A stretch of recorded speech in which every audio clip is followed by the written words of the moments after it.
Bunda sekalian lakukan di rumah. Jadi materi pagi ini yang akan saya coba sampaikan itu hanyalah sebagai penguat mungkin, atau mungkin juga bisa sebagai pengingat dan penambah hasanah atau kreativitas kegiatan apa saja yang bisa dilakukan untuk anak dengan berkebutuhan khusus gitu ya. Baik, mungkin saya kenalan dulu deh, tak kenal maka kenalan tak saya. Jadi saya adalah nama saya Retno. Saya sehari-hari bertugas di Rumah Sakit Rajiman sebagai terapis okupasional. Mungkin sudah ada yang pernah ketemu dengan saya di sana. Dan ini rekan saya adalah Mas Amin. Beliau adalah bagian Mas dari Rumah Sakit Rajiman. Jadi kita yang di sini akan bertugas untuk sedikit menyampaikan itu tadi, materi yang mungkin sudah familiar lah, saya yakin bunda-bunda di sini yang luar biasa mendampingi anak-anak yang hebat. Baik, judulnya di sini saya pilih adalah home program gitu ya. Jadi namanya home program, jadi saya berpikir ini bisa dilakukan nanti saat di rumah gitu ya. Jadi sebagai penguat, mungkin di sekolah sudah dengan bapak ibu guru yang mendampingi. Nah, di rumah dikuatkan lagi dengan para ayah ibu atau mungkin keluarga yang lain yang ada di rumah di sekitar anak. Nah, untuk kondisinya ini sebetulnya tidak hanya untuk ASD tapi lebih umum saja untuk anak berkebutuhan khusus, karena pada dasarnya semua kegiatan itu sama untuk anak dengan spektrum autis atau mungkin anak dengan gangguan belajar atau gangguan intelektual, itu pada dasarnya sama untuk aktivitasnya. Baik, langsung saya mulai. Ya, jadi pada dasarnya home program yang akan saya sampaikan di sini itu berupa panduan aktivitas sederhana mungkin ya yang bisa dilakukan orang tua saat mendampingi Ananda di rumah. Kemudian fokusnya kegiatan yang akan saya sampaikan ini nanti seputar keterampilan, baik itu sensoris, motorik, kognitif, kemudian juga rutinitas atau keteraturan jadwal, kemudian juga kemandirian. Jadi nanti kita akan mengupas tentang itu, tentang kegiatan-kegiatan apa saja yang berhubungan dengan keterampilan-keterampilan tadi. Nah, manfaat home program sendiri itu tentunya yang pertama adalah melibatkan keluarga, karena dilakukan di rumah. Jadi harapannya dengan adanya home program ini itu bisa meningkatkan bonding antara orang tua dengan anak atau mungkin wali yang ada di rumah dengan anak, sehingga tercipta rasa aman, rasa percaya. Jadi saat melakukan kegiatan itu lebih nyaman biasanya anak. Kalau dengan orang asing kan biasanya perlu waktu untuk adaptasi gitu. Kemudian yang kedua itu tujuannya adalah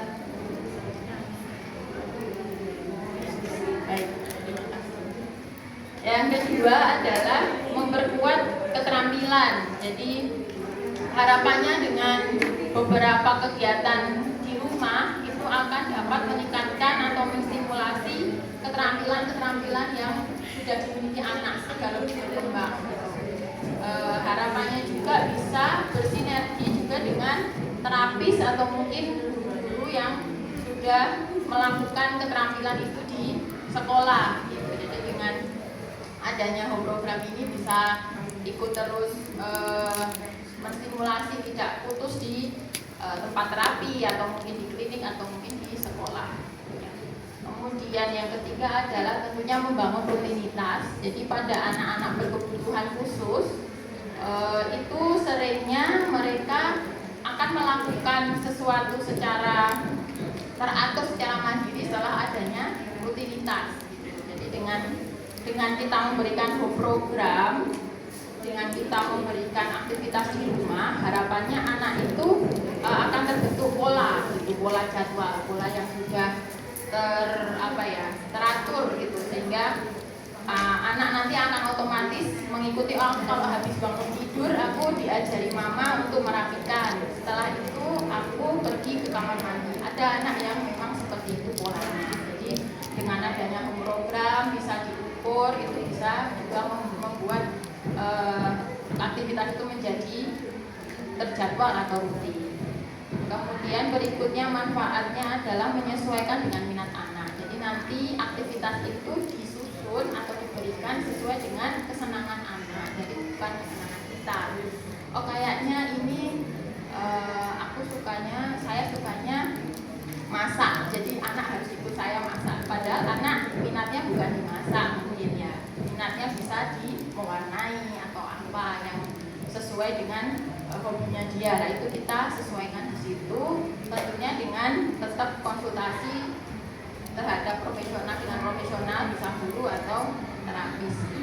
Yang terakhir adalah meningkatkan penerapan di dunia nyata. Ini maksudnya nanti anak akan muncul rasa percaya diri dengan sering distimulasi di rumah, dengan sering diberikan rutinitas jadwal, akhirnya bisa diterapkan di dunia nyata. Mungkin bisa di saat di mall, atau mungkin saat kita mengajak anak keluar ke rumah teman atau mungkin ke saudara, itu bisa lebih mandiri, lebih percaya diri dalam melakukan aktivitas sehari-hari.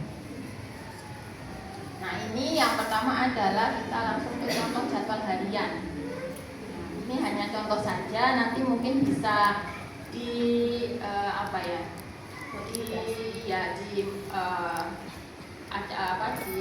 ditata modifikasi sendiri, ditata sendiri.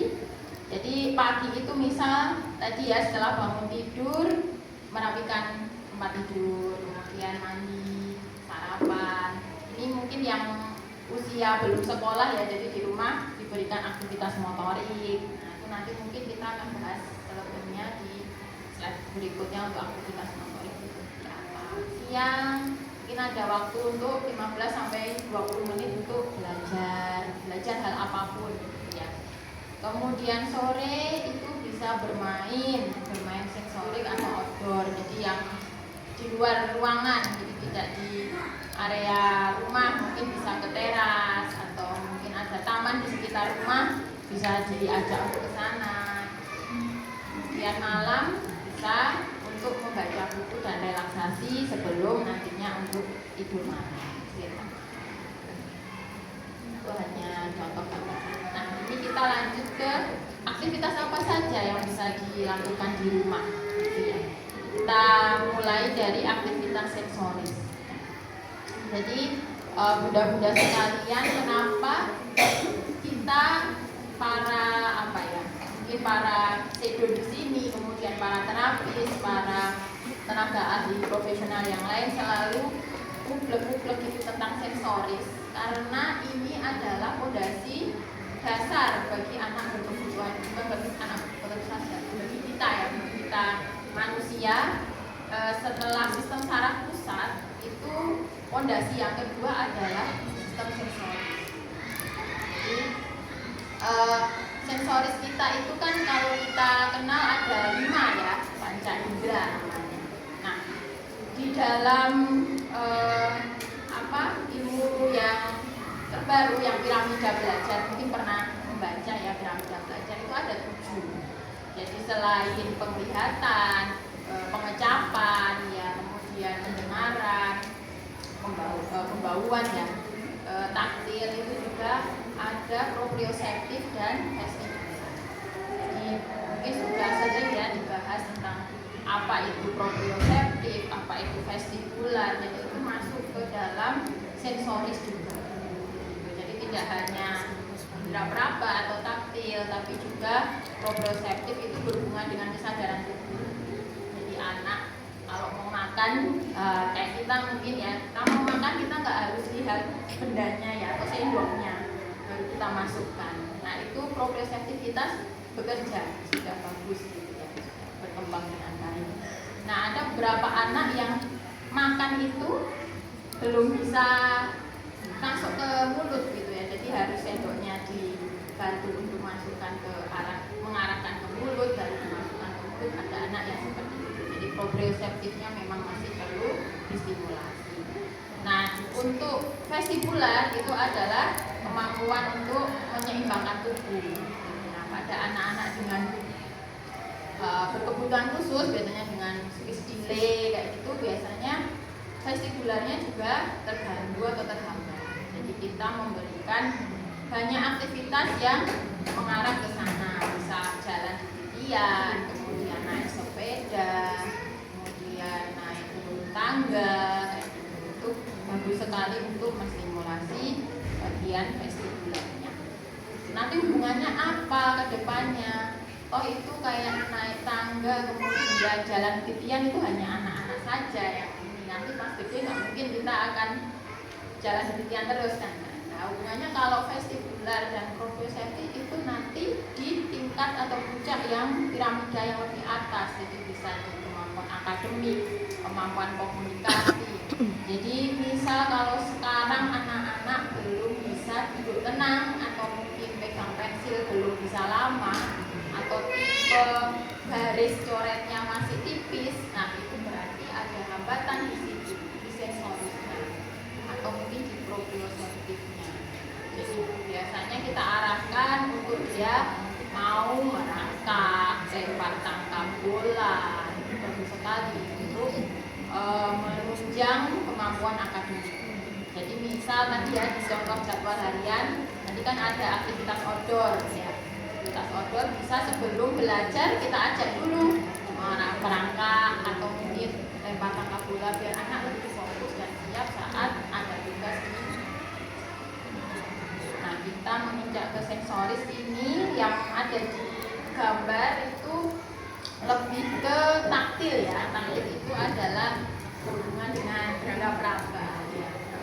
Nah, jadi itu gambarnya bisa dengan main pasir.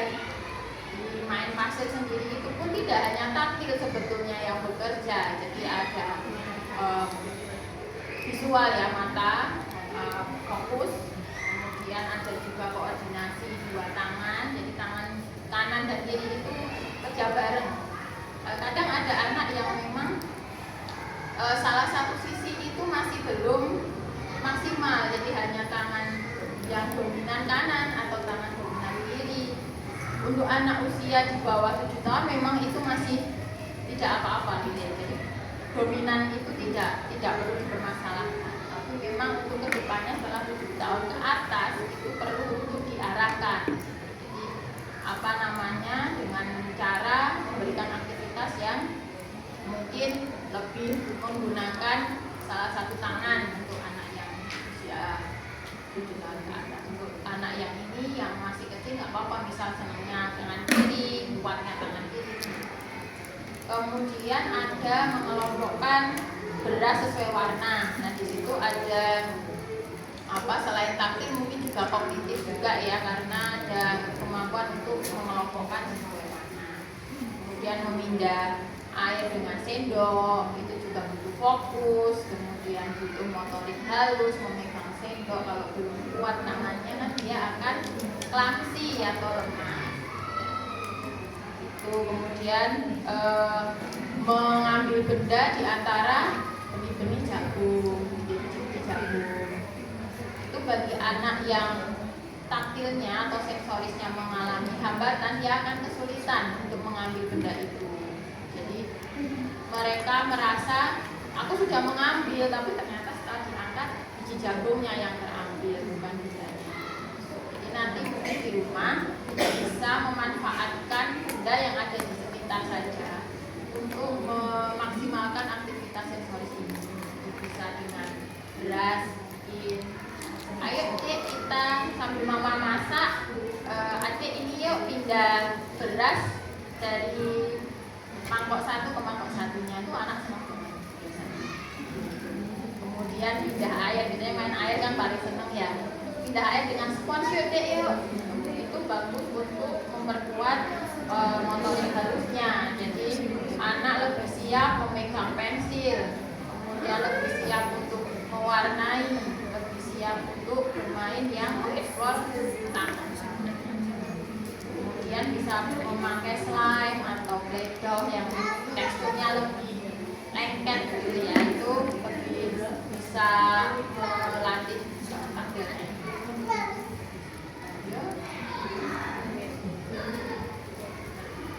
Iya, motorik. Jadi motorik itu berhubungan dengan gerakan.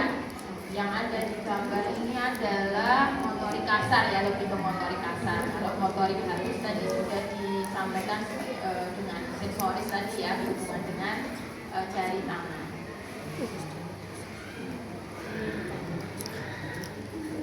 Ya, jadi ada videonya. Apakah terdengar? Ya.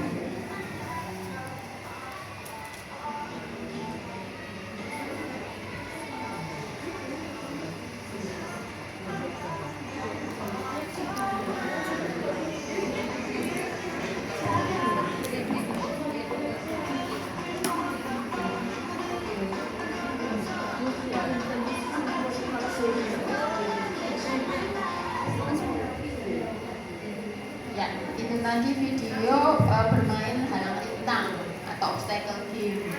Nah, nanti mungkin di rumah bisa dimodifikasi dengan peralatan yang ada di rumah, bisa pakai bantal atau mungkin bisa memakai keranjang sampah sebagai rintangan atau mungkin sapu yang ditaruh di lantai. Instruksinya adalah anak melewati itu, anak mampu melangkahi atau mungkin melompati, atau kalau belum bisa melompat ya berarti bersiksa itu juga bisa. Nah, yang di sini dicontohkan pakai dimplek ya, apa kursi yang kecil itu, kemudian dia memasang ring sesuai warna yang ada di pool.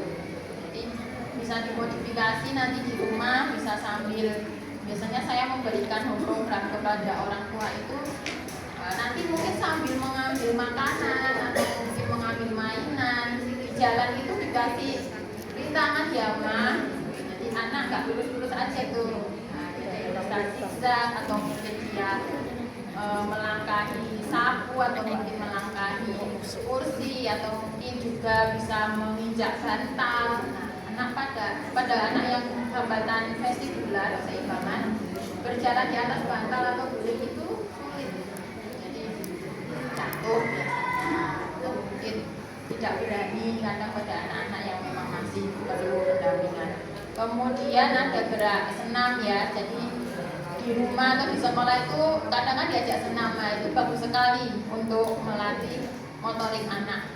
Selain motorik juga kontak mata, fokus gitu ya kan, melihat instruksi, melihat gerakan dari orang lain, dari teman.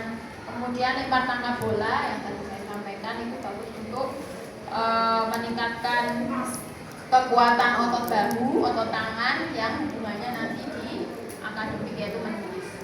Kemudian yang gambar paling ujung itu adalah melompati garis sesuai instruksi ya. Jadi ada garis di atas, ada lakban di atas lantai. Kemudian anak diminta untuk seperti engklek gitu ya, melompati atau mungkin menginjak sesuai instruksi dari terapis, orang tua atau kognitif.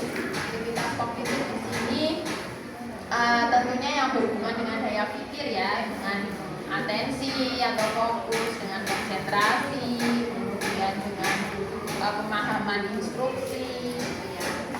Ini contohnya adalah bermain puzzle. Mungkin sudah sangat familiar di rumah memakai puzzle. Kemudian lompat sesuai pola, jadi ada gambar geometri, bisa juga nanti gambar telapak kaki, anak diminta untuk menginjak atau mungkin melewati atau melompati. Kemudian mewarnai, tapi yang di sini dicontohkan mewarnainya sambil berdiri. Nah, kenapa tidak sambil duduk? Karena saat berdiri itu otot yang digunakan adalah otot besar, jadi lebih sulit kalau menurut kami gitu, karena ototnya yang digunakan adalah otot bahu yang besar. Kalau yang duduk atau on the table itu dia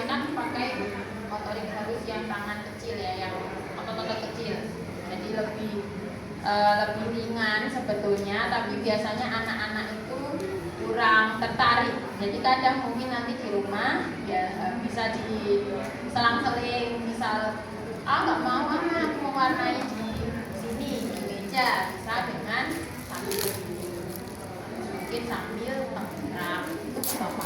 Tengkurap itu juga bagus untuk kontrol postural. Biasanya anak yang di sekolahnya itu seringnya biotor, kalau duduk lama-lama lorot. Nah itu kontrol posturalnya berarti perlu diperbaiki. Jadi kontrol postural itu kemampuan anak untuk mampu alignment, lurus tegak. Kayak kita sekarang kan duduk bisa nih mempertahankan dalam waktu sudah berapa tadi 1 jam betah. Tapi pada anak-anak itu kadang ada yang bisa sudah ini sudah itu salah satu stimulasinya bisa dengan tengkurap. Jadi kenapa dulu bayi itu penting sekali tummy time, merangkak, itu tujuannya untuk mempersiapkan. Jadi saat di sekolah itu anak sudah diam, sudah tidak berosor. Jadi nanti mungkin kalau anak masih seperti itu sering-sering saja tummy time. Bisa saat mewarnai, bisa saat main mobil-mobilan atau mungkin main yang lain. Jadi anak tidak merasa aku disuruh. Seolah-olah itu tidak menjadikan beban, tapi itu sebagai media yang asik bagi terapi di rumah kepada anak. Nah, ini ada video lagi tentang instruksi sederhana.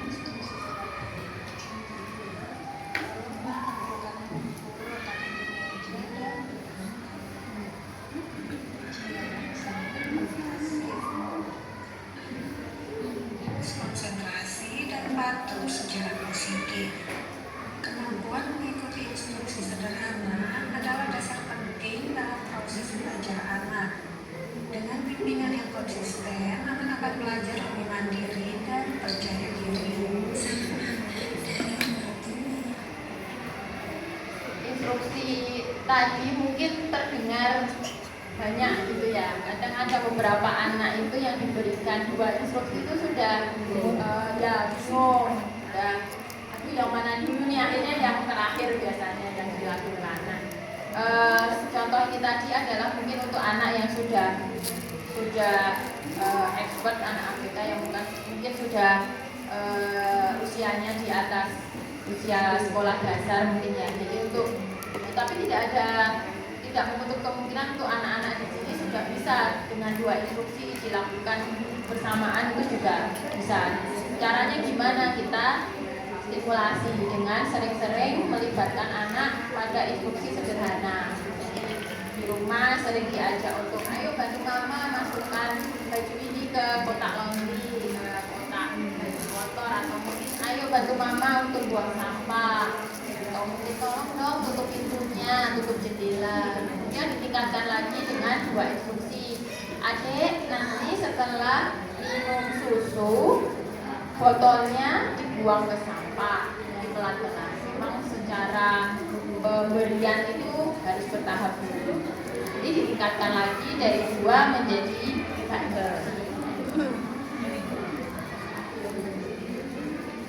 Komunikasi.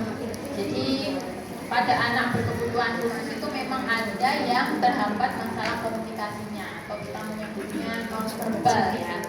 Jadi ada yang verbal, ada juga yang non-verbal. Nah, bagi anak-anak yang non-verbal itu biasanya kan mengalami hambatan saat mengemukakan maksud keinginannya. Nah, ini kita bisa pancing atau kita bisa stimulasi dengan membaca buku ya, meskipun kenyataannya kadang fokus atau atensi anak ABK itu tidak sepanjang anak pada umumnya, tapi tidak ada salahnya kita ajak mungkin 5 menit setiap hari konsisten membaca buku. Entah nanti responnya anaknya ngantuk atau anaknya akan lari atau mungkin anaknya tidak jenak lah ya, bosan. tapi setidaknya kita ajarkan dia untuk mengenal lebih banyak kosakata, kita ajarkan dia untuk lebih dekat dengan kita, karena membaca buku ini salah satu bonding juga untuk meningkatkan ikatan keluarga. Kemudian juga bisa untuk visual ini ya, visual cues atau alat untuk meningkatkan kemampuan visual dengan gambar-gambarnya. Jadi biasanya kalau pada anak kan bukunya tidak yang buku teks gitu ya, bukan textbook tapi lebih ke picture gitu ya, yang banyak gambarnya. Itu biasanya anak lebih tertarik.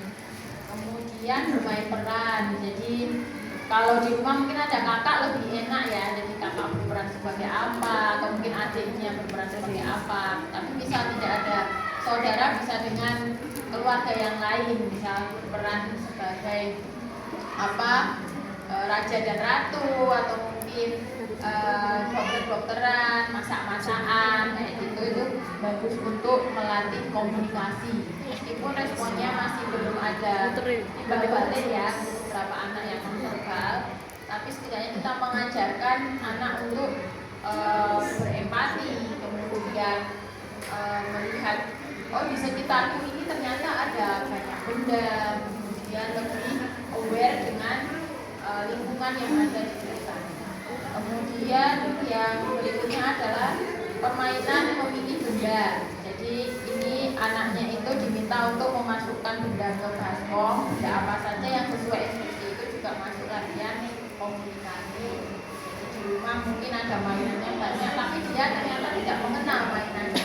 Jadi anak-anak kebutuhan khusus itu biasanya main ya sama main, jadi belum mengerti fungsinya mainan itu. Jadi kita bisa mendampingi untuk mengenalkan ini mobil itu cara mainnya maju mundur, kalau ada belok dia bisa belok kanan, belok kiri, jadi seperti itu juga untuk latihan komunikasi. Nah ini ada video lagi.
Untuk latihan fokus atau kontak mata.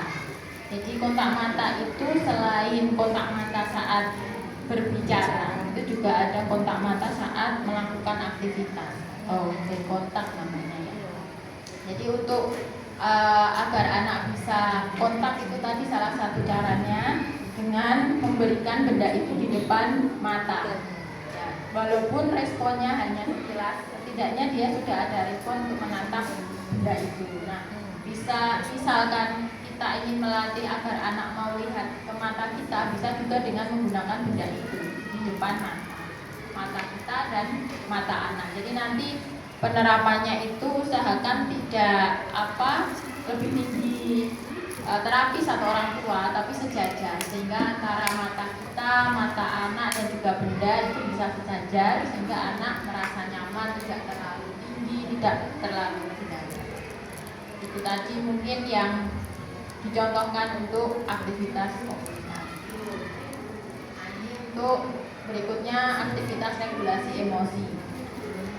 Secara umum atau kebanyakan memang anak berkebutuhan khusus itu emosinya masih belum bisa terkontrol gitu ya, karena hambatan komunikasi tadi karena mungkin belum bisa mengungkapkan, menyampaikan apa yang dia rasa. Nah, ini salah satu cara yang mungkin bisa dilakukan di rumah, bisa dengan menggunakan kartu emosi, ya emosi card. Jadi ada sedih, caranya seperti apa.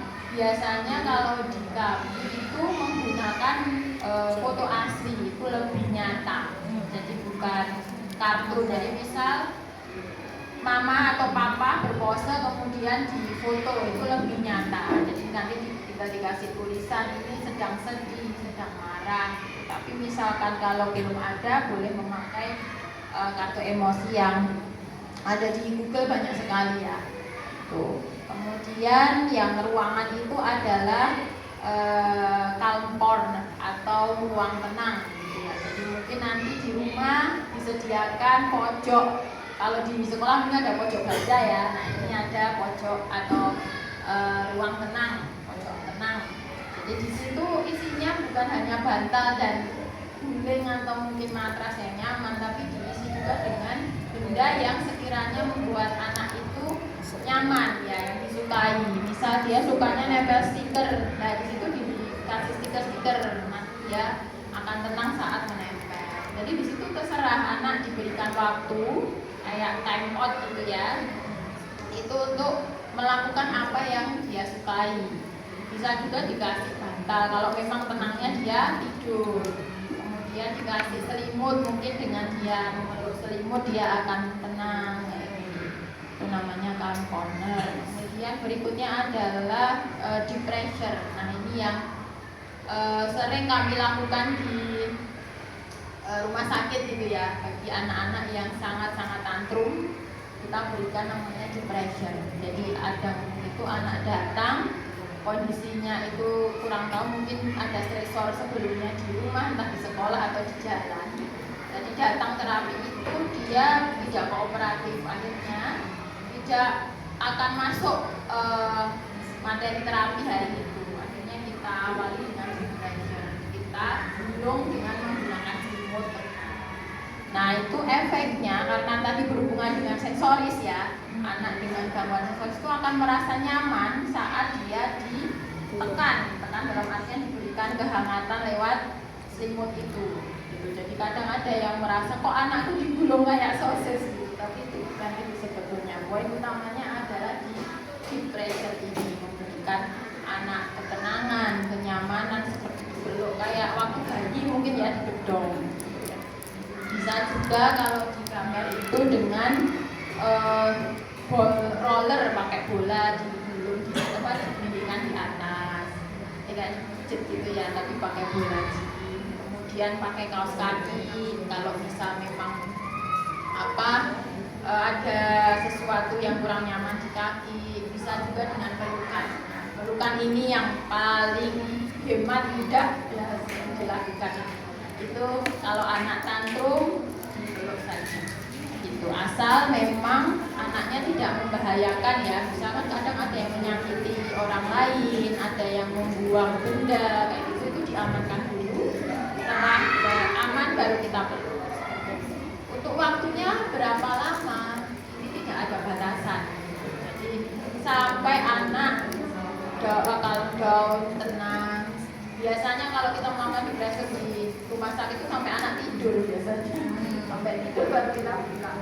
Loh, akhirnya nggak dapat apa-apa dong ke rumah sakit. Ya nggak masalah, dia dapat itu, berarti dia dapat tenangnya itu. Karena kalau anak nangis, anak tantrum, itu sama saja tidak masuk input materi dari luar gitu ya. Dia akan sama aja. Kemudian bisa juga dipijat ya jarinya biasa aja ya. Jadi nanti dipilih saja yang senyaman anak gitu ya. Kalau anaknya nggak mau dipeluk ya jangan dipaksa dipeluk. Oh, tadi mama dapat ini nih materi yang dipeluk ya, tak peluk, padahal biasanya nggak dipeluk gitu ya. Mungkin dia sukanya yang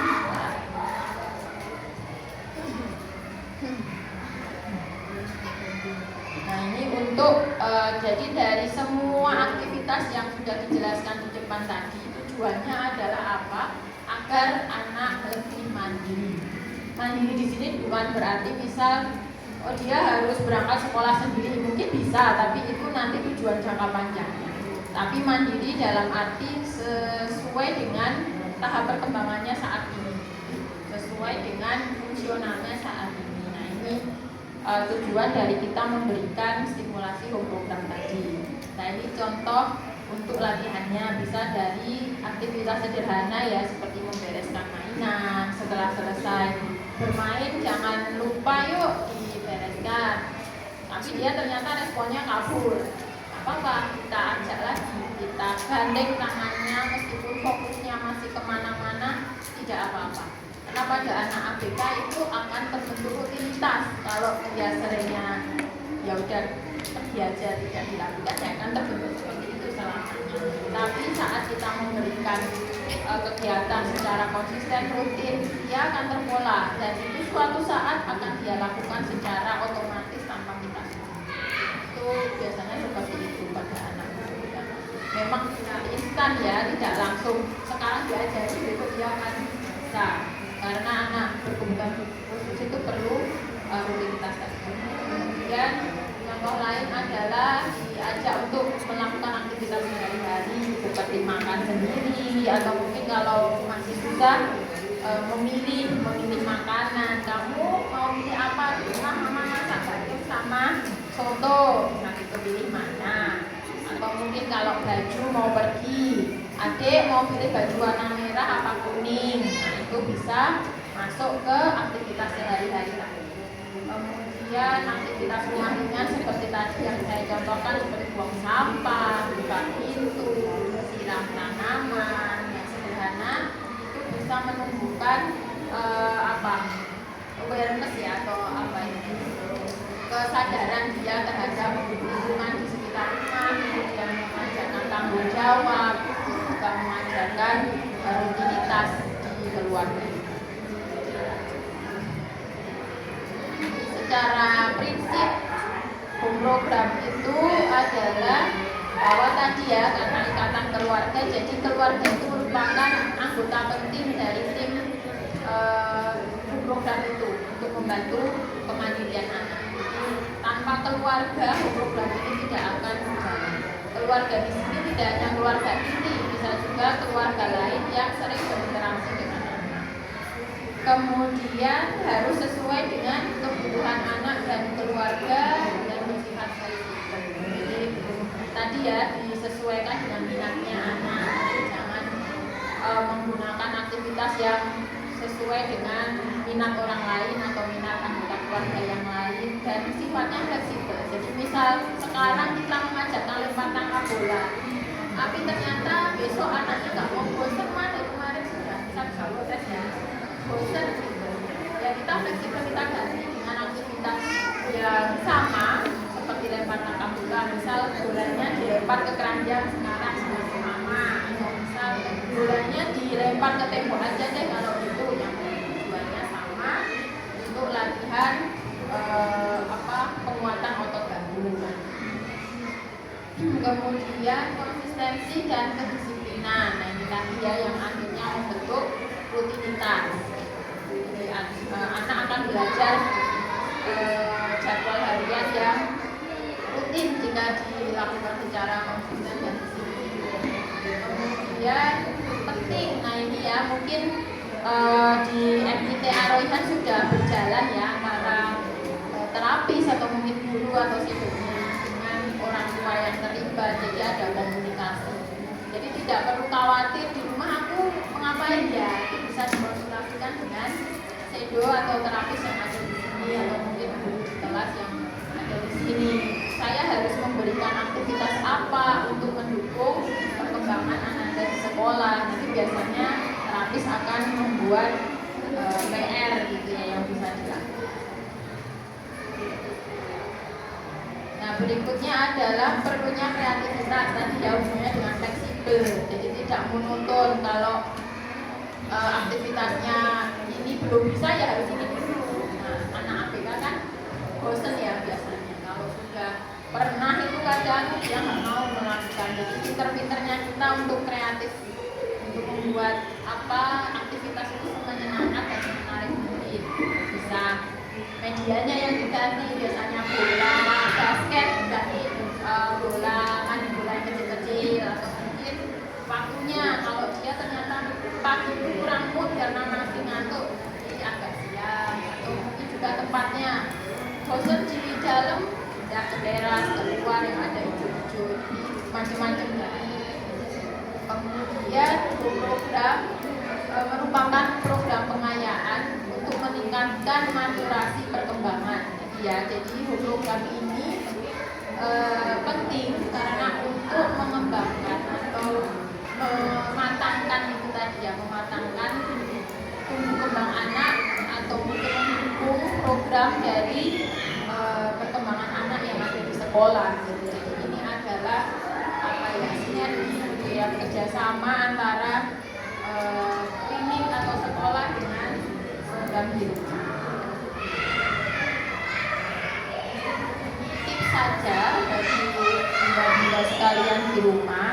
Jadi saat melakukan aktivitas program itu fokus pada proses, bukan hasil. Karena dia tidak instan pada anak berkebutuhan khusus itu tidak bisa kalau kita ajarkan sekarang besok dia otomatis akan bisa. Itu mungkin ada yang seperti itu untuk anak-anak berkebutuhan khusus yang kondisi tertentu, tapi pada umumnya itu prosesnya hasilnya akan terlihat setelah beberapa kali pengulangan. Nah itu perlu digarisbawahi bahwa kita tidak menuntut untuk hasil yang langsung gitu ya. Kita fokusnya pada proses. Jadi kalau anak sudah bisa mengikuti secara rutin, konsisten, biasanya hasilnya juga akan terlihat. Kemudian berikan jeda jika anak mulai lelah, tadi ya bosan. Kalau anak sudah mulai menunjukkan mood yang tidak baik, ya diakhiri dulu saja. Tidak perlu, ini harusnya 30 menit nih, tapi ternyata 10 menit fokusnya sudah kemana-mana ya, sudah tidak fokus, atensinya, perhatiannya juga sudah tidak baik, itu diakhiri dulu saja. Nanti kalau anak sudah menunjukkan mood yang baik, kita mulai lagi. Jadi program itu sangat fleksibel, tidak harus 30 menit kamu duduk di kursi atau mungkin duduk di lantai sambil mengerjakan tugas begitu. Kemudian mengurangi distraksi ya. Jadi kalau di rumah mungkin belum terkondisikan, itu nanti dialihkan dulu saat mengajari anak. Misal ruangannya itu dibuat yang barang-barangnya tidak terlalu banyak, jadi anak bisa lebih fokus pada tugas yang ada di depannya, tidak banyak.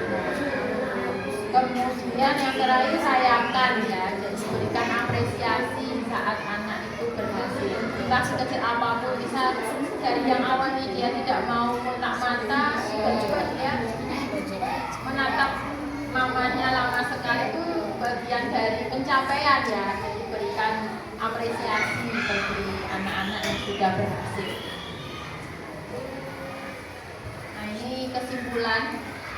Jadi latihan program itu sesuai dengan kebutuhan anak dan keluarga. Jadi kalau misal anaknya sudah, biasanya itu kalau anaknya sudah menginjak masa remaja dan bukan gangguan verbal ya, anaknya bisa komunikasi, itu kita ajak. Bulan ini kamu mau pergi kemana? Jadi kalau aktivitas outdoor yang sensoris itu kan bisa kegiatannya outdoor ya. Oh aku mau pergi ke pantai, nah itu bisa dikomunikasikan. Tapi misal anak belum bisa kita lihat dari ketertarikannya, dari hobinya. Dia kok senangnya di pojok main mobil-mobilan. Oh berarti aku gunakan mobil itu untuk memancing dia mau jalan atau mau merangkak, mungkin mau lompat. Kemudian sesuai dengan sumber daya yang ada di rumah. Jadi tadi misal di rumah adanya hanya bantal, guling, ya nggak apa-apa, gunakan itu, sesuaikan dengan yang ada di rumah. Kemudian diperlukan bantuan dari terapis profesional atau tenaga profesional. Jadi apa yang sudah kita lakukan, jika kurang maksimal bisa kita tanyakan atau kita diskusikan kepada tenaga profesional. Kemudian kemudian dilakukan secara konsisten dan disiplin. Make it fun ya, jadi buat semenyenangkan mungkin agar anak itu tertarik dan tidak bosan.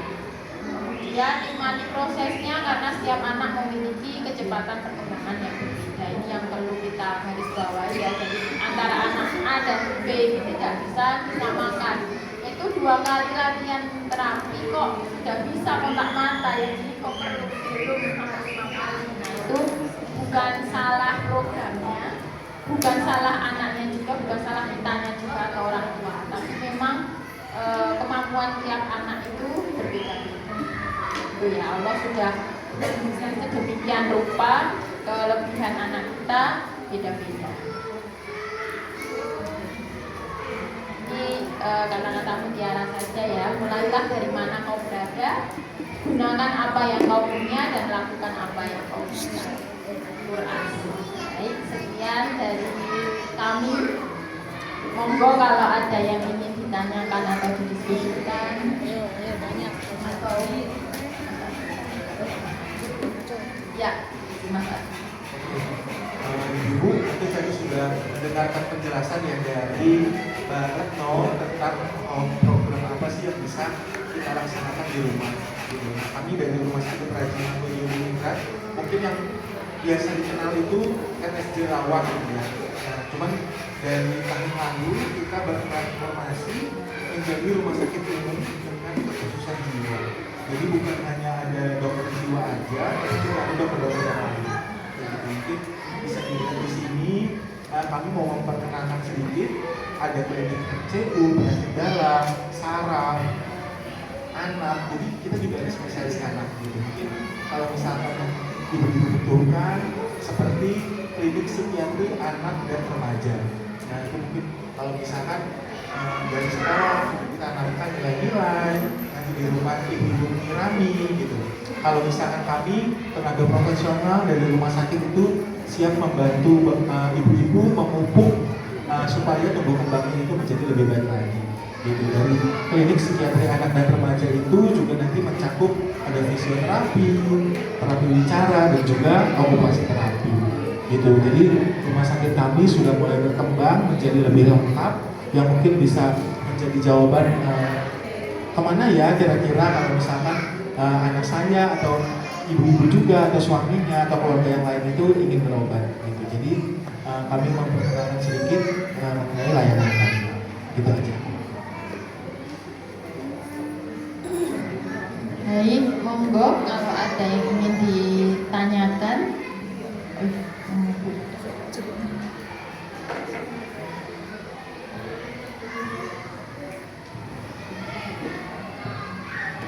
Assalamualaikum warahmatullahi wabarakatuh. Waalaikumsalam warahmatullahi wabarakatuh. Perkenalkan Bu, saya Bu Bukmi. Kebetulan saya juga guru pendamping khusus di MTS Ar-Raihan yang MTS. Ini yang saya tanyakan seperti ini Bu, saya itu megang anak, dia itu speech delay. Speech delay memang kan kalau speech delay memang dari segi bicaranya kurang ya. Jadi kalau dia menginginkan sesuatu apapun itu tuh harus dituruti. Kalau nggak dituruti itu rasanya gak lego, tapi kalau sudah dituruti dia bilang lego. Nah ini masalahnya kalau dia ada sesuatu hal yang tidak dituruti, biasanya itu dia tantrumnya itu dengan menangisnya itu ngejer banget gitu ya, sampai saya dipeluk, dicakar-cakar kanan saya gitu. Kalau ini tadi kan yang menurutnya ibu bisa dipeluk, bisa diapa. Nah sedangkan dia ini kan sudah remaja, sudah MTS, masa saya harus meluk, sedangkan dia laki-laki gitu. Jadi saya masa harus meluk, harus apa itu kan juga kita harus maksudnya menerapkan batasan untuk anak-anak itu ya. Kalau nggak boleh meluk, nggak boleh apa. Biasanya saya ini menerapkan yang keep silent. Jadi kalau dia sudah merengek apapun, saya diam. Nggak saya jawab, nggak saya apa gitu. Karena kalau saya ikut jawab terus ngejar apa sih kenapa nih, dia itu tambah ngejar ngapunten sampai ngompol Bu gitu loh. Dan ini PS saya gimana ya biar dia itu ketika tantrum apa dia nggak sampai ngompol gitu. Oke, kalau sudah sampai tantrum nangis itu dia ngompol begitu. Itu yang saya tanyakan. Terima kasih. Terima kasih, pertanyaannya luar biasa sekali. Ya, kalau usia remaja memang perlu perlakuan khusus, ya, baik itu di rumah pun usahakan kalau dengan ABK yang mungkin beda jenis kelamin dengan kita itu sudah mulai diberikan pengecualian atau batasan, bisa dengan ayahnya kalau dia laki-laki, dengan kita komunikasikan dulu dengan ayah, atau mungkin kalau perempuan berarti ayah juga tidak perlu terlalu dekat seperti saat dia masih kecil gitu ya, masih belum balik. Nah, mungkin sudah betul tekniknya dengan mendiamkan seperti itu ya. Tadi kan ada sempat dijelaskan tentang ruang tenang gitu. Jadi bisa mungkin itu semacam ruang tenang tapi dengan model mendiamkan gitu. Tapi bisa juga dicoba saat nanti di sekolah. Ibu menyediakan ruang khusus untuk Ananda bisa meluapkan emosi di situ. Nanti diobservasi apakah dari situ masih mengompol. Kalau memang masih, berarti dia ada yang salah dengan manajemen toilet trainingnya waktu kecil. Gitu. Nah, toilet training ini juga berhubungan dengan fondasi itu tadi, sensorisnya. Gitu. Jadi biasanya anak-anak dengan gangguan toilet training itu proprioseptifnya masih mengalami hambatan gitu. Jadi kemampuan dia, kesadaran tubuhnya itu kapan aku harus ngempet, kapan aku harus pipis. Nah itu apalagi tadi kan sudah bisa verbal ya, sudah bisa komunikasi. Seharusnya dia sudah mengerti kapan aku kebelet, kapan aku harus ke toilet. Nah itu proprioseptifnya yang masih terganggu. Biasanya kita menggunakan media ini Bu, kalau untuk manajemen toilet training itu kartu.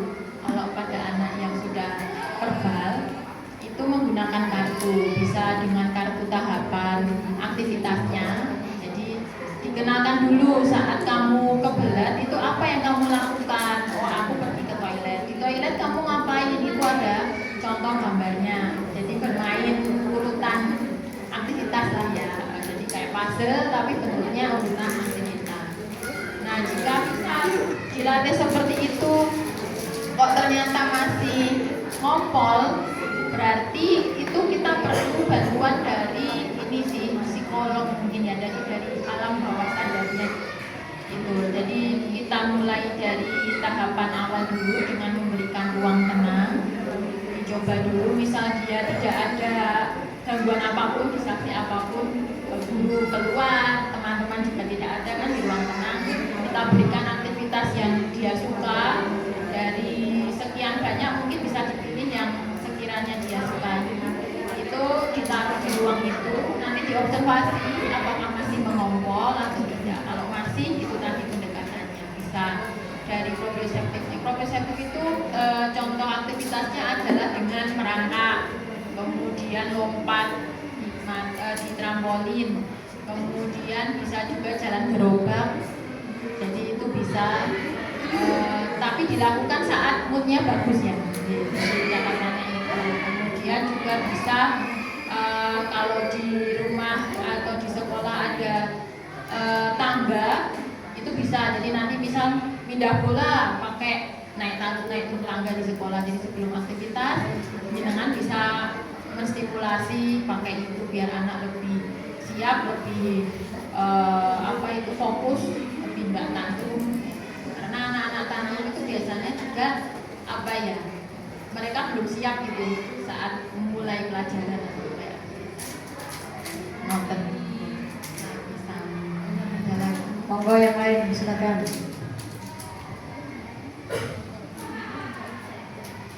Ya, guru pembimbing khusus untuk anak disleksia dan tunarungu.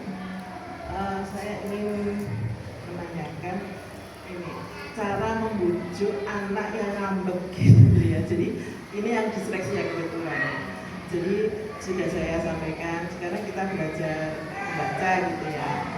Saya minta untuk coba perhatikan gitu, dianya nggak mau, sudah melihat itu nggak mau, sudah kemudian ke bawah aja, sudah nggak mau melihat ini gimana caranya. gitu. Terus kalau saya kasih waktu jeda sebentar gitu ya, dia malah keterusan gitu, maunya main terus gitu. Jadi saya minta cara untuk membujuk itu seperti apa, begitu. Terima kasih. Terima kasih atas pertanyaannya yang luar biasa juga Bu Farida gitu. Pada anak disleksia itu biasanya memang gampang bosan saat diminta untuk kembali ke aktivitas akademik gitu ya. Bukan hanya disleksia sih, anak gangguan belajar, jadi slow learner, kemudian disleksia, disgrafia dan lain-lain. Jadi memang itu tadi ya, kalau di program prinsipnya adalah fleksibel dan kreatif gitu. Jadi misal di sini apakah ada itu media seperti Montessori gitu, jadi medianya yang diganti.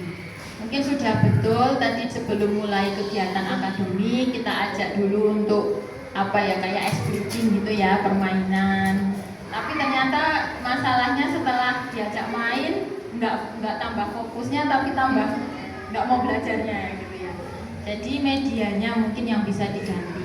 Misal diajak membaca, itu tidak langsung ke buku, tapi mungkin dengan menyusun kolase dari batu kerikil mungkin ya, ayo kita coba ke lapangan yuk, di situ ada kerikil nih.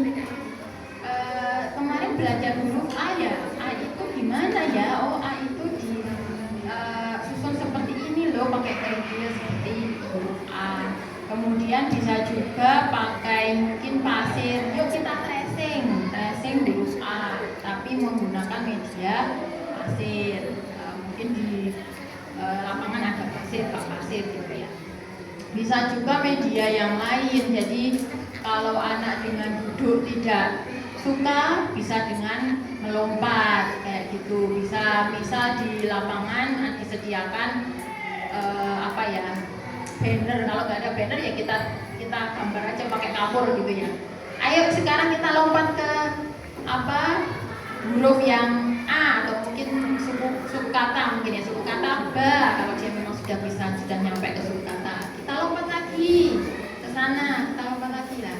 Dengan aktivitas yang beraneka ragam dan dengan teknik yang beraneka ragam itu biasanya anak disleksia lebih tertarik gitu.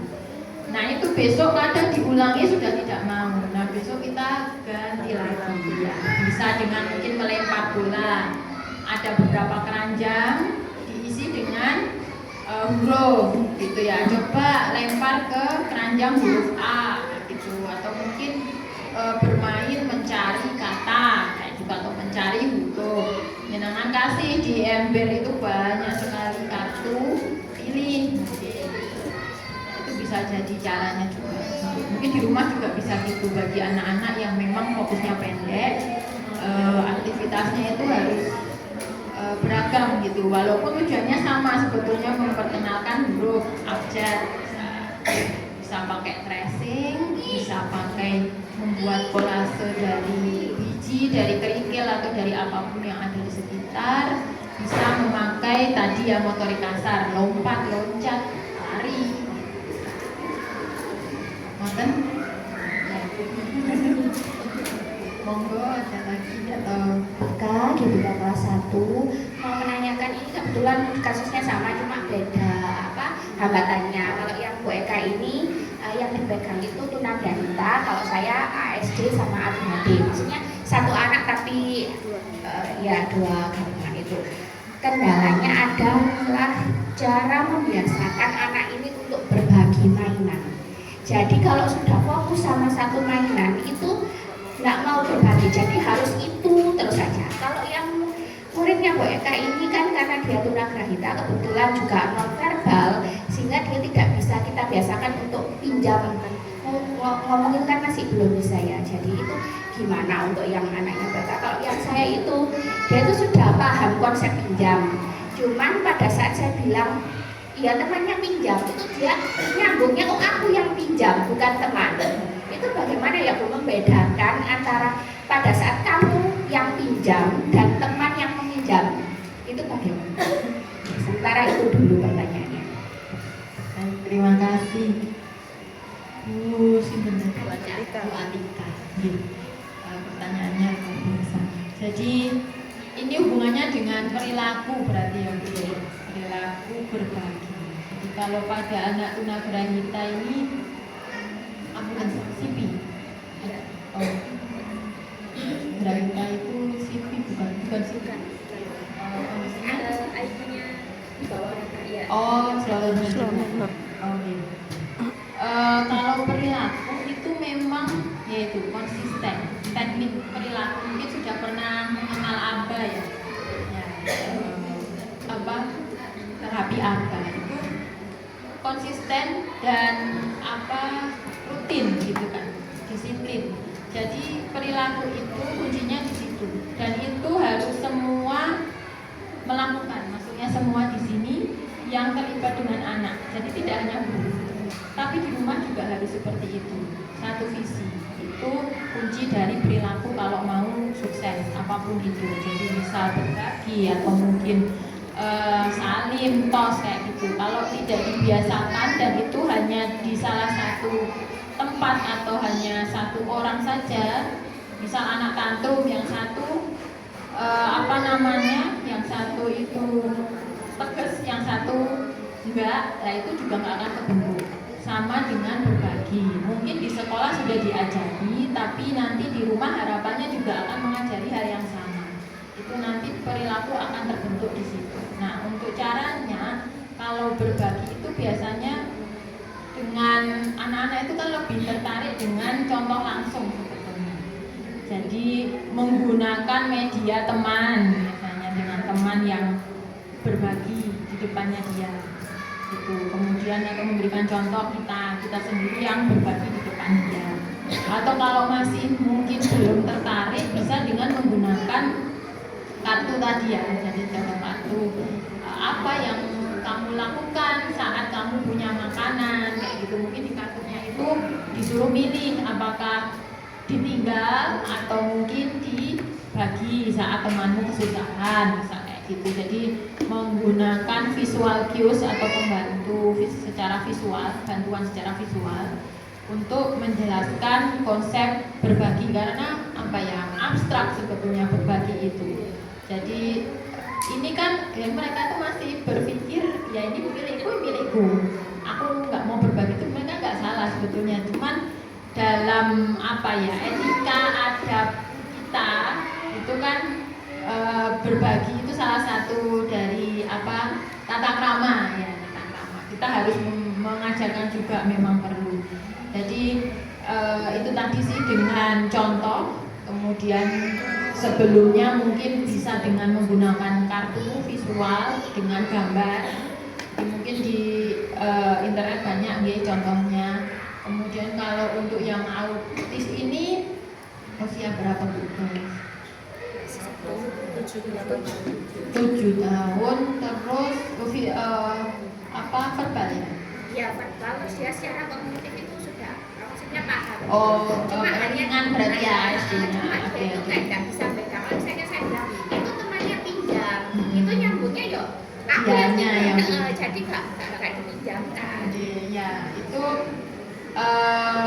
pengulangan, jadi contoh dengan pengulangan itu tadi, karena perilaku memang tidak bisa langsung sekali dua kali dia goalnya tercapai, tapi harus pengulangan. Contoh bisa dari guru, bisa dari temannya. Ayo kamu nanti role play ya, bantu guru untuk ngasih tahu ini teknik berbagi ke Mas A ini gitu. Jadi di depan memang sengaja saat berbagi di depannya anak itu.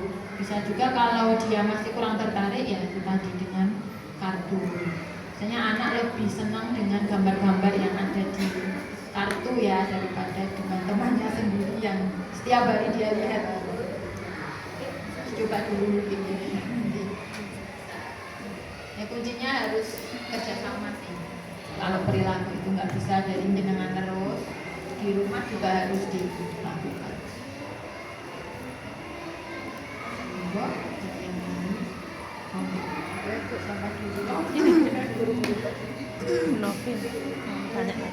Saya Zulaiha dari GPK kelas 2. Di sini itu anak yang saya pegang anak ADHD. Jadi dia itu biasanya tantrumnya karena kepukul teman, dia merasa nggak terima gitu, akhirnya dia ingin membalasnya. Ketika sudah membalas, dia masih tantrum. Nah, kemudian sudah ditenangkan dengan cara dipeluk, malah dia nendang-nendang, pukul-pukul. Kalau dibiarkan meluapkan emosinya, dibiarkan sendiri, lari-lari sendiri, itu dia melempar-lempar barang. Seperti itu. Gimana cara mengatasinya? Zulaika, terima kasih pertanyaannya. Ini berarti tantrum ya, masalah tantrum. Tantrum itu berhubungan dengan regulasi emosi. Jadi emosinya itu masih belum stabil, belum matang. Dia verbal ngomongnya verbal. Jadi lebih ini sih sebetulnya kalau verbal itu kamu kenapa gitu, biasanya ditanya itu biasanya ada respon daripada yang non verbal. Mungkin tadi caranya sudah betul dengan dipeluk. Jadi di pressure ini tadi mungkin di gambar masih belum ditayangkan ya. Selain dengan pelukan, kemudian dengan selimut, itu bisa dengan rompi. Mungkin kalau nggak ada rompi, tas pemberat. Jadi diberikan mungkin botol minum. Jadi bukan tasnya dia, bisa dengan tas yang lain. Diberikan buku atau mungkin botol minum yang diisi beberapa air. Itu untuk mendepressor dia, sendi. Hubungannya dengan proprioseptif juga. Jadi anak tantrum itu berarti masih lapar. Proprioseptifnya itu lapar. Biasanya saat sebelum kegiatan itu kita minta untuk lompat, habiskan energimu di situ. Nah, terus setelah selesai kita berikan waktu biasanya sekitar 5 menit itu sudah sangat capek ya. 5 menit biasanya 2 sampai 5 menit. Itu baru kita mulai ke aktivitas. Jadi habiskan energinya di situ, atau kalau nggak punya trampolin bisa dengan dia diminta untuk menggendong saat mungkin baris, atau mungkin saat dia istirahat ya, saat dia istirahat di awal sebelum masuk kelas itu diminta untuk menggendong. Itu harapannya agar lebih siap, lebih tenang sendinya, proprioseptifnya gitu. Jadi kan kita nggak bisa mendeteksi ya kapan dia akan marah ya. Pemicunya kan macam-macam. Mungkin itu tadi saat dia dipukul temannya, itu memang wajar ya, anak bukan ABK pun kalau ada yang menyakiti itu refleks dia mempertahankan diri ya, membela diri itu akan muncul. Nah, kita berikan proprioseptif ini, kita kenyangkan dulu. Itu harapannya saat dia menerima input yang tadi seperti dipukul temannya, mungkin dijahatin apapun, itu tidak akan muncul sampai seperti dia gulung-gulung atau tantrum yang marah-marah itu. Jadi kita antisipasi dulu dengan memberikan aktivitas proprio yang lebih banyak dibandingkan teman-teman yang lain. Itu bisa dengan lompat, diajak lompat engklek dulu di luar kelas, atau mungkin dengan tadi menggendong beban yang lebih berat, tentunya dengan izin orang tua ya. Kadang beberapa orang tua kan kok dikasih sesuatu yang berat, kasihan gitu, padahal itu secara terapeutik memberikan dampak yang luar biasa. Kemudian bisa juga diminta untuk merangkak, jadi diajak ke ruangan lain dulu, kita berikan dulu aktivitas. Kalau ternyata responnya masih sama, tiba-tiba ada input yang kurang menyenangkan, outputnya dia masih tantrum, ya udah berarti kita kasih ke ruang tenang itu tadi. Kalau dengan pelukan dia nggak ngefek, kita kasih ke ruang tenang, calm corner. Itu diberikan aktivitas yang dia sukai. Misal dia memang sukanya lempar-lempar, dia arahnya tadi lempar-lemparnya, di situ berikan bola dengan ruangan yang aman ya, tentunya tidak ada pecah belah di situ, tidak ada sesuatu yang membahayakan. Jadi biarkan dia melempar di situ. Yang penting aman, tidak ada orang lain, tidak ada benda yang membahayakan. Gitu. Kalau misal setelah kita proprio teleponnya mati. Gitu. Ya nanti kalau sudah siap, biasanya kan anak purba lebih sering sudah, marahnya sudah, baru kita ajak keluar dari kampung. Mungkin seperti itu. Semoga bisa. Siapa?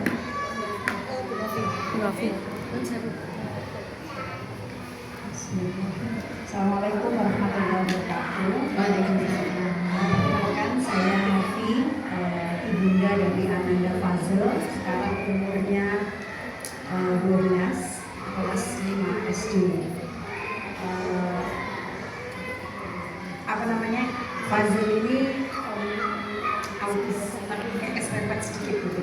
Jadi sekolah dulu waktu pertama masih menggunakan GBK, kemudian naik kelas 3 rekomendasi dari guru dan para guru tidak perlu mendamping karena bisa, justru yang perlu dilatih cuma medianya. Alhamdulillah progresnya baik, sekolah di sini awalnya dulu autis tapi speech delay juga, jadi ada beberapa, tapi alhamdulillah sampai ke sini simptomnya makin kecil.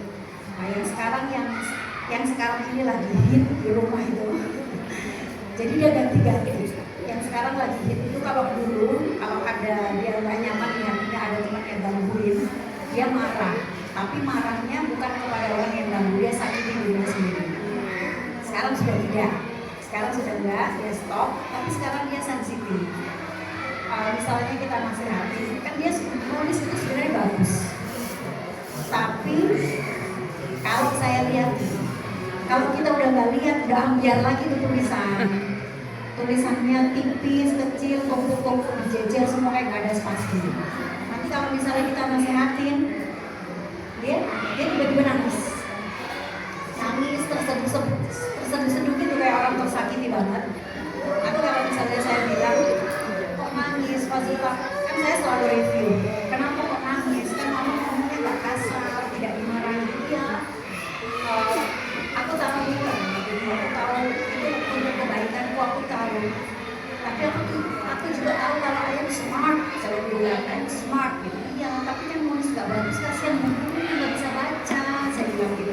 Bayangkan satu kelas, kalau siswanya 20 terus baca tulisan kayak gini semua, Pak gurunya sakit kepalanya, saya bilang. Dia tahu bahwa dia nggak benar dan harus diperbaiki, cuman dia nggak bisa menahan diri untuk tidak menangis. Nah itu mohon petunjuk, saya mesti atau terapi apa yang bisa kami kasih di rumah. Satu. Kemudian yang kedua, ini fenomena 1-2 bulan terakhir ini. Sekarang dia lagi senang lihat perut orang buncit. Jadi kalau perutnya orang gede, itu dia gemes, dia pengen perut ini. Dia pengen perut ini, tapi hanya untuk yang dia kenal. Nggak setiap lihat perutnya orang gede terus dia pegang, enggak. Tapi dia ada keinginan untuk megang. Karena dia ada orang gemes, tapi dia tahu itu nggak boleh karena orang nggak kenal. Yang jadi korban ya bapaknya, karena bapaknya perutnya gede di rumah gitu kan. Itu satu. Sama lihat tumpuknya orang yang kelipet itu loh. Jadi kalau ada temennya orang melipet itu dia gemes. Jadi punya bapaknya itu coba kan giniin nanti foto gitu, dia liatin. Nanti dia googling sendiri.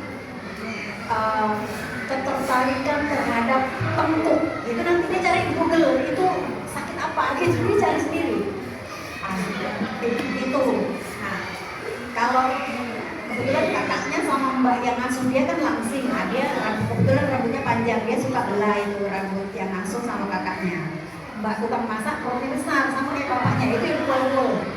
Nah kalau orang lain juga, tapi kalau misalnya ada tamu temannya bapaknya yang memang rutin di situ, tiba-tiba nanti dia datang dia toel tuh perutnya. Jadi sekarang seperti itu. Jadi yang masalah sensitif dengan yang lagi senang lihat tengkuk, apalagi kalau tengkuknya berlipat ke warnanya hitam itu dia gemes gitu. Iya. Misalnya kami turun dari mobil habis pergi gitu, dia langsung lari ke mbaknya itu prut gitu. Dipegangin rambutnya ditoel-toel gini aja. Nah itu mohon petunjuknya, siapa tahu ada beberapa juga yang begitu, saya mesti apain gitu. Itu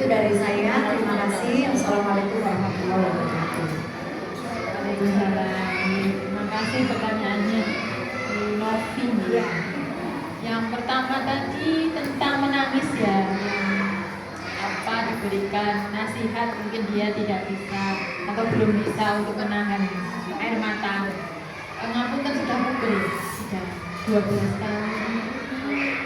Suaranya udah rubah tapi hilang belum? Oh belum. Belum. Menstruasi. Laki-laki. Oh laki-laki. Iya. Saya Iya.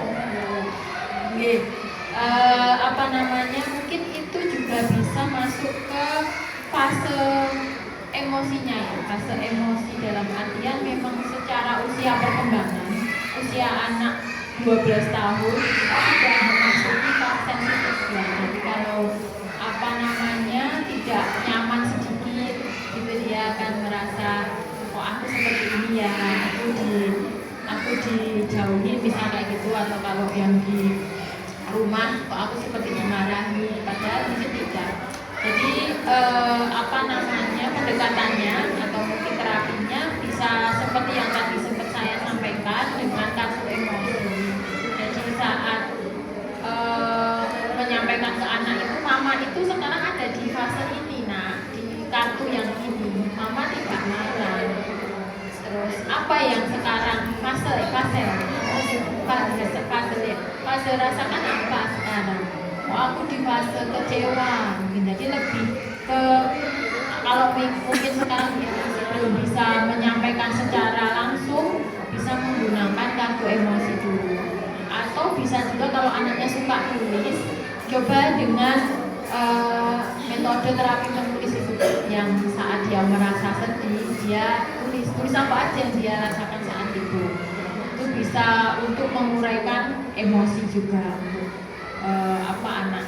Jadi bisa dengan kartu, bisa dengan terapi menulis gitu. Apapun yang dia rasakan dia tulis. Kalau memang sukanya tulis, tapi kalau tidak suka menulis bisa dengan menggambar juga bisa. Jadi diluapkan di situ saat emosinya mungkin tidak terkontrol ya. Jadi saat mungkin dia jenengan ngasih nasihat, dia tuh sebetulnya pengen menahan tapi keluar ya. Jadi dengan pemahaman itu tadi, sebelum jenengan kasih input seperti nasihat, kita briefing dulu. Nah, ini ada kartu emosi. Aku udah tahu mungkin seperti itu. Tapi mama pengen tahu kamu sekarang ada di fase mana, emosimu yang sebelah mana sekarang dari kartu-kartu ini. Kalau misal dia menunjukkan dia sedang bad mood, berarti mungkin jenengan jangan memberikan nasihat dulu gitu. Jadi kita antisipasinya dari situ. Nah, saat sudah terjadi, saat dia sudah tiba-tiba aku nggak bisa nahan, kan tiba-tiba air matanya, oke ini ada buku, coba deh kamu tulis di situ, luapkan di situ. Atau mungkin ini ada buku gambar, coba deh adik gambar di situ, coba ini lukis, terserah, nggak usah bagus-bagus yang apa-apa, yang penting kamu salurkan di situ. Itu kalau mungkin dia sudah kadung ini ya. Karena mungkin bentuk tantrum itu tidak melulu yang gulung-gulung, yang teriak-teriak. Jadi bentuk seperti itu tadi juga bisa masuk ke tantrum. Jadi misal kalau dengan pelukan dia tidak cukup, bisa dengan itu tadi. Kalau dia dengan sentuhan tidak cukup, bisa. Jadi kan ada anak yang dengan sentuhan cukup, dengan pelukan cukup, dengan selimut cukup, tapi ada beberapa anak yang seperti fase tadi.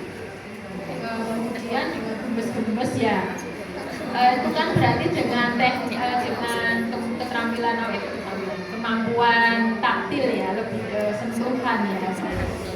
Bisa diganti dengan suka ini enggak berburu gitu, enggak yang boneka atau mungkin sesuatu yang memang menyerupai ya bantal, menyerupai perut yang buncit gitu. Jadi bisa dialihkan di situ. Itu dengan boneka dia risih atau kan dulu ya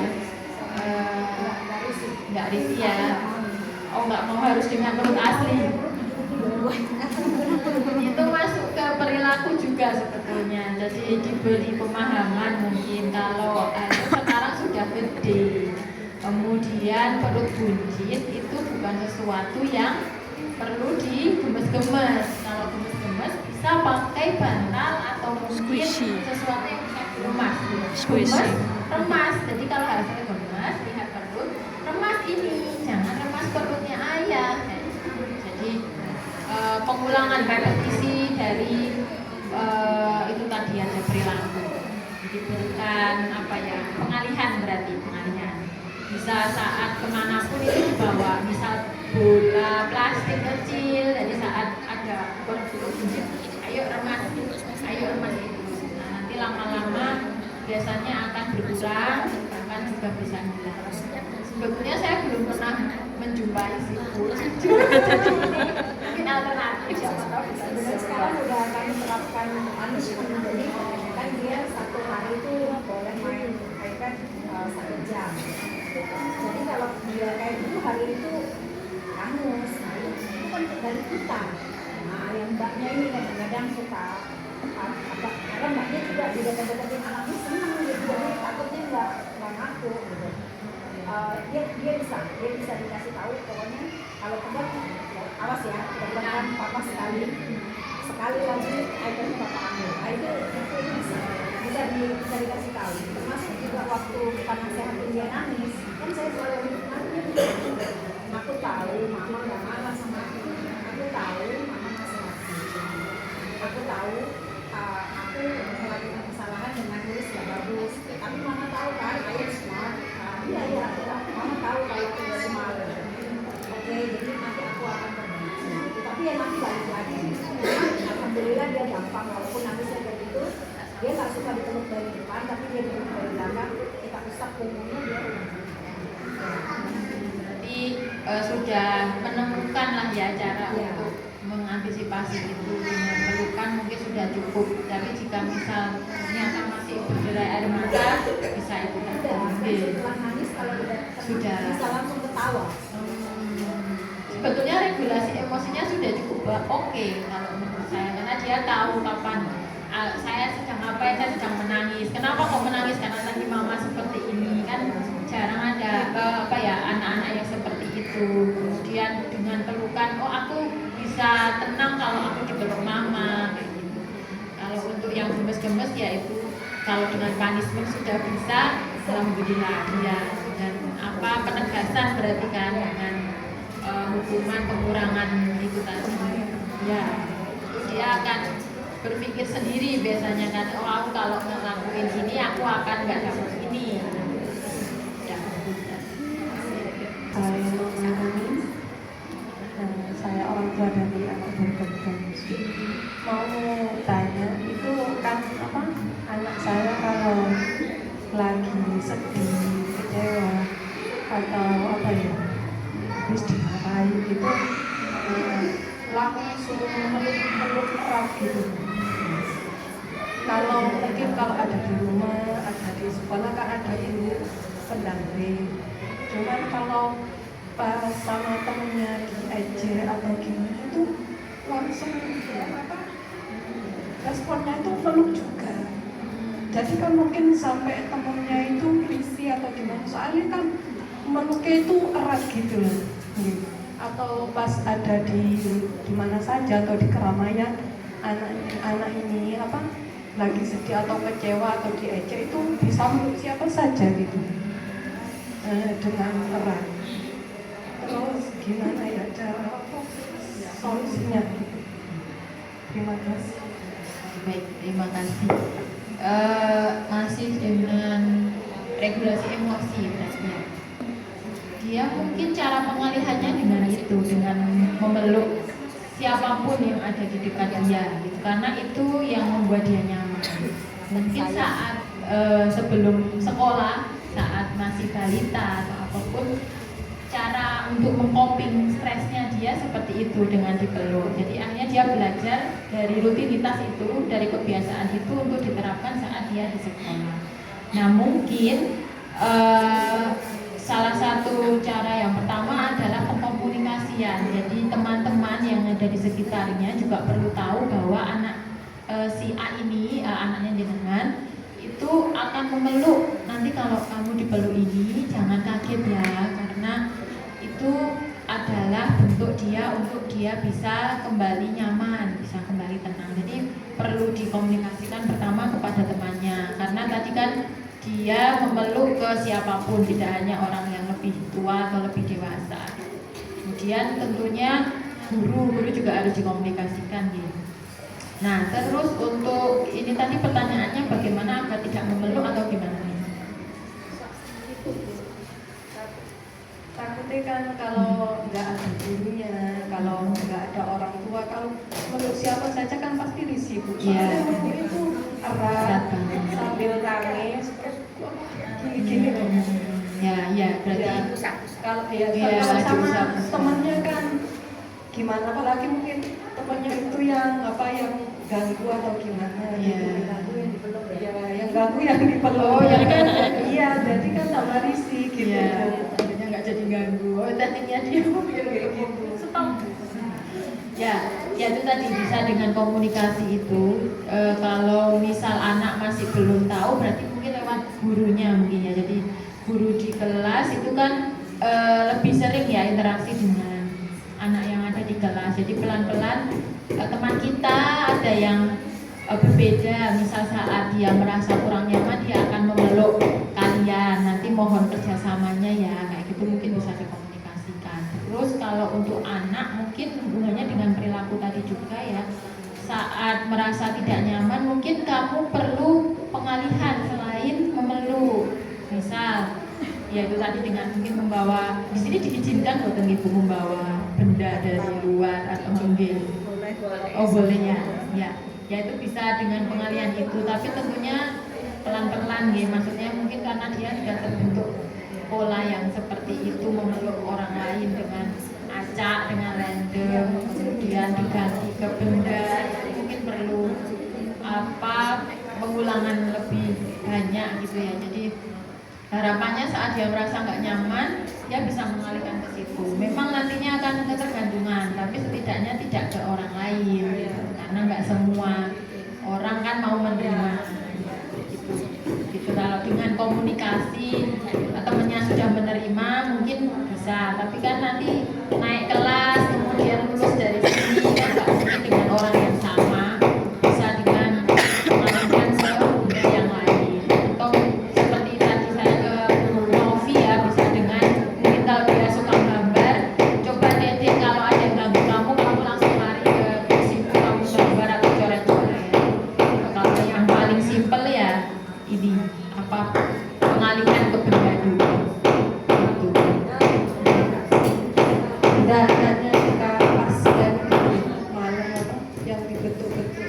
Oh, pledor. Ya. Ya, apa misal dia nyamannya dengan itu tekstur yang seperti pledor, nggak apa-apa, nanti misal diberikan pengertian. Jadi perilaku itu kan nggak mungkin ujuk langsung hati, dari awalnya meluk jadi meremas gitu kan nggak mungkin. Jadi nanti di rumah disonding terus, diberikan informasi bahwa nanti adik kalau merasa nggak nyaman ini ya lemas-lemas pledor aja ya, atau mungkin duduk sambil membuat sesuatu, abaikan dulu teman-teman yang yang membuat nggak nyaman. Karena setiap jenjang itu mungkin kan pasti ada ya stresornya, nggak hanya di situ. Jadi misal dia ke kantin ternyata ada orang lain juga yang mungkin berlaku sama, jadi benda itu mungkin bisa dibawa.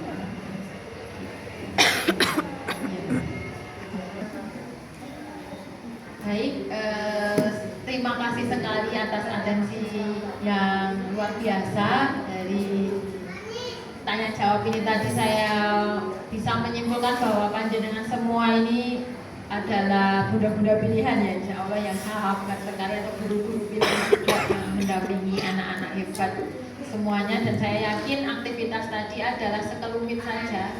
Jadi di rumah atau di sekolah itu masih banyak sekali aktivitas yang bisa mendukung perkembangan Ananda. Dan semoga Ananda bisa terus bertumbuh menjadi pribadi yang luar biasa, yang hebat, yang sesuai dengan kelebihannya masing-masing gitu ya. Dan semoga kita diberikan kesabaran juga ketelatenan untuk tetap membersamai Ananda dimanapun berada, kapanpun berada. Amin ya robbal alamin. Saya rasa dari kami sekian. Terima kasih atas partisipasi, atas atensinya. Maaf bila ada salah kata dari kami. Saya tutup. Wabillahi taufiq wal hidayah. Wassalamualaikum warahmatullahi wabarakatuh. Saya kembalikan.